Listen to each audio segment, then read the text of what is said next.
They lived enamoured of the lovely moon by Trumbull Stickney, 1874 to 1904. They lived enamoured of the lovely moon, the dawn and twilight on their gentle lake. Then passion, marvellously born, did shake their breast and drave them into the mid-noon.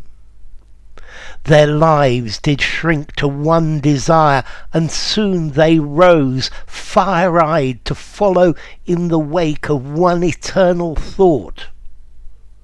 When sudden brake their hearts, they died in miserable swoon. Of all their agony not a sound was heard. The glory of the earth is more than they. She asks her lovely image of the day. A flower grows, a million boughs are green, and over moving ocean waves the bird chases his shadow and is no more seen. Okay. This poem is by Trumbull Stickney. Now, Trumbull Stickney was an American. Let's see, he was actually born in Switzerland. And he spent a lot of his early life in Europe. He went to Harvard University, and then after that, I believe he got a doctorate from the Sorbonne in Paris. He was a classical scholar. Okay. So let's see, what's this poem about?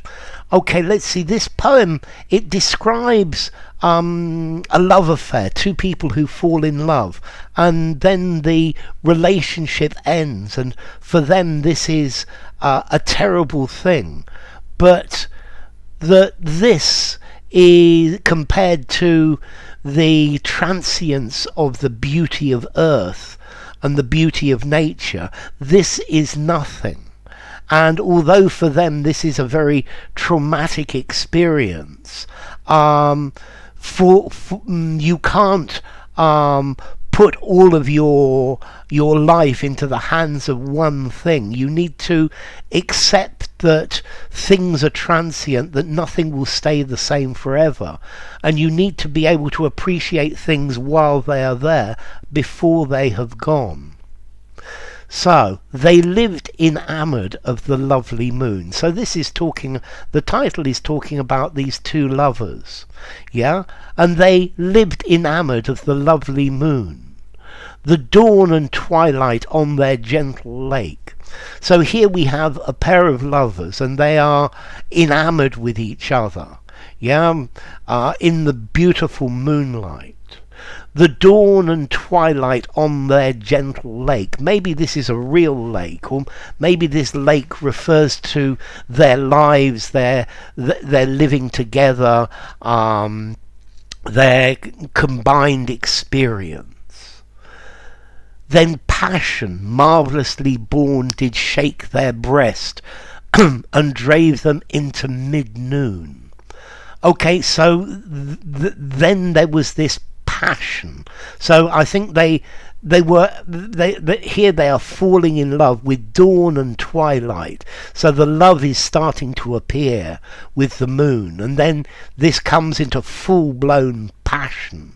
Yeah, and this shakes their breast, this moves and drives them into mid-noon. So the hot sun of passion, yeah, and they are passionately in love with each other.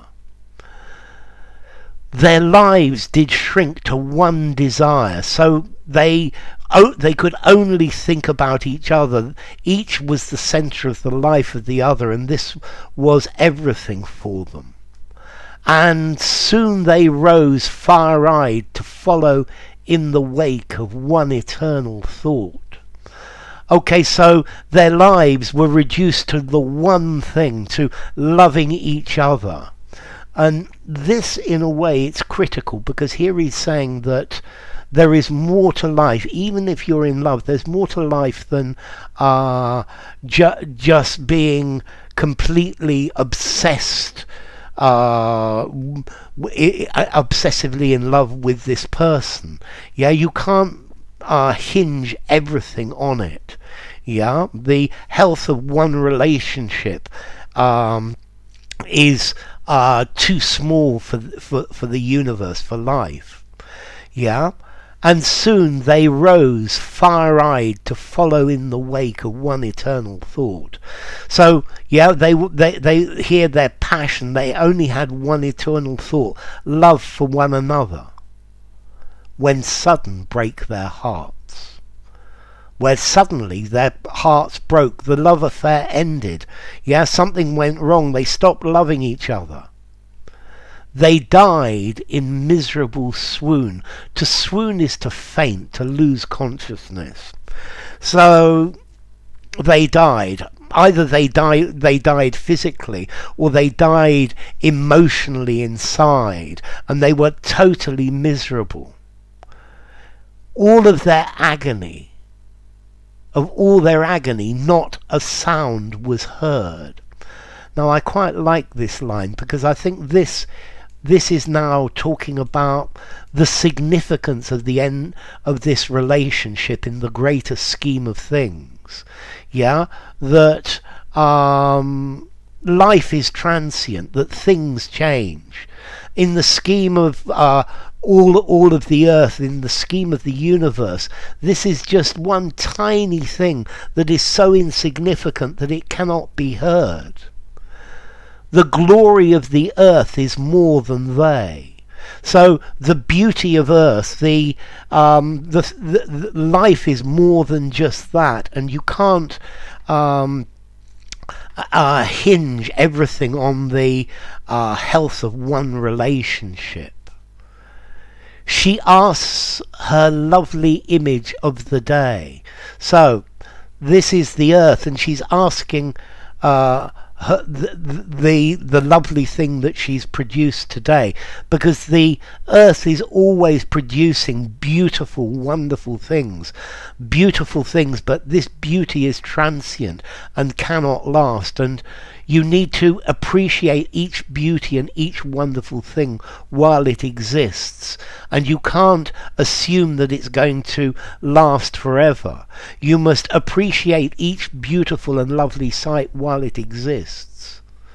A flower grows, a million boughs are green, the bough of a tree, the branch of a tree. So a flower grows, it's beautiful, and then it dies. A million boughs are green. There are a million beautiful things to see at every moment.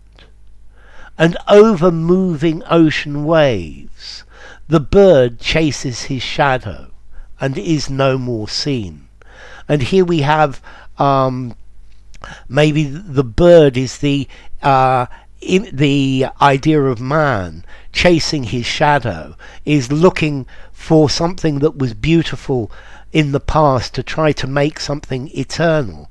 But beauty and everything in life is transient, and it doesn't last forever. And that's the point. So enough. If you enjoyed the video, give it a rating, subscribe to my channel, and I will see you soon. Bye for now. They lived enamoured of the lovely moon, by Trumbull Stickney.